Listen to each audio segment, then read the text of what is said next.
Hey Fred, our final video here today is a couple of related articles. One says 9 out of 10 Americans eat too much salt, and they're relating it to the salt that's in processed foods such as pizza, everybody's favorite out there, cookies and meats, especially processed meats.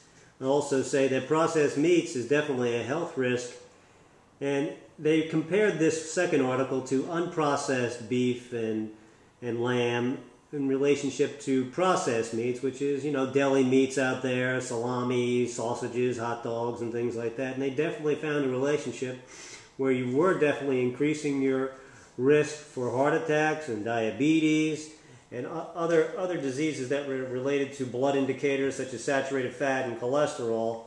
And the final article, the third one, is they've definitely made that link now to sugary foods linked to pancreatic cancer risking, such as high glycemics, and we kind of spoke about that in the previous video.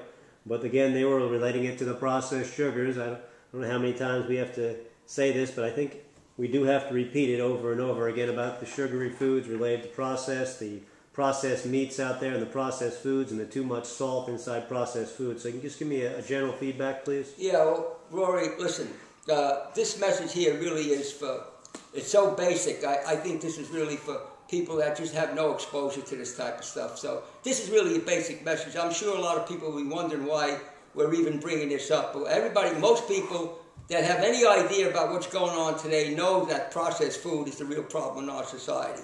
Sodium chloride is a rank poison. They use it as preservatives in biblical times. If you take something and put it in a powerful sodium solution, it's actually going to destroy it.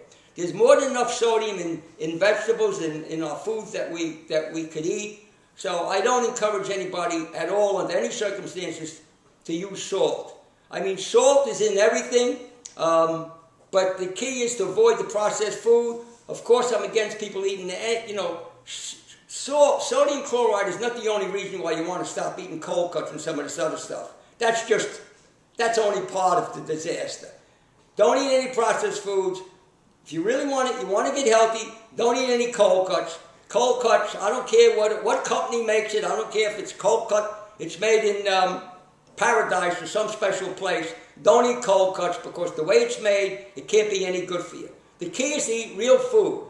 To avoid sodium chloride completely, if you possibly can. It's a factor in, kidney problems, high blood pressure, liver problems, heart problems, you name it. Tumor formation, that a lot of people don't realize, it's so acid forming. It's a factor in tumor formation. It's a factor in arterial inflammation. It's no good, period. Leave it out if you can. I'm trying to give you some heartfelt, real advice here. If you have to use something, use some of the light-grade Celtic sea salt. It's totally unprocessed. We know it's raw. All the sea salts are not raw. Some of them are heated. If you have to use something and you want to weigh the emotional, psychological aspects of you changing your lifestyle, and you feel that if you don't eat a little bit of something like that, you're going to fail, then okay, use the light-grade Celtic sea salt. It's certainly not going to kill you. It might not bother you at all. In warm weather, it might even do you some good. It has more minerals in it. It's a much safer way to go. If you can do without it, do you need it? No. You want to, the way we want people to look at this is in an intelligent manner. Not in some radical, dogmatic way that creates fear and doubt.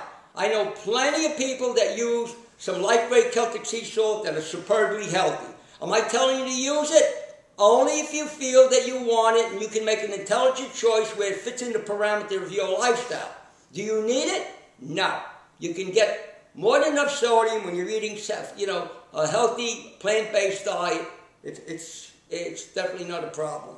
And also, we want to eat as close to food, to its natural source, so our taste buds will adapt to it. I remember years ago when I first ate some of the foods, I had to put something on it to give it a flavor. Now there's nothing more that I enjoy is picking up a couple of red peppers and a cucumber and eating some fennel, cutting it up on a board, and then eating an avocado. To me, that's a superb meal. 50 years ago, I wouldn't have thought so, but as time goes on, your taste buds adapt to what you eat. Now, do I sometimes Of course, I create parameters that I live within. But on occasion, I will go to a raw food restaurant. I will eat a recipe. I don't say I would never do that, because there's more to a healthy human body and a healthy mind, emotionally, psychologically. We have to take a look what we want, what we can do. Be realistic about what we can do.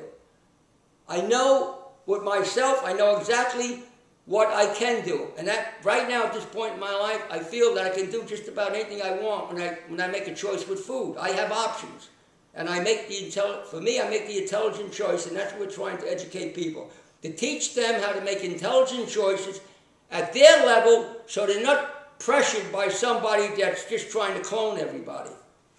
Great, thank you very much, Fred. And again, check out all our videos. Come to the website. Join up as a free member and check out all the related articles to what Fred is talking about. Thank you very much, Fred. Have a good week.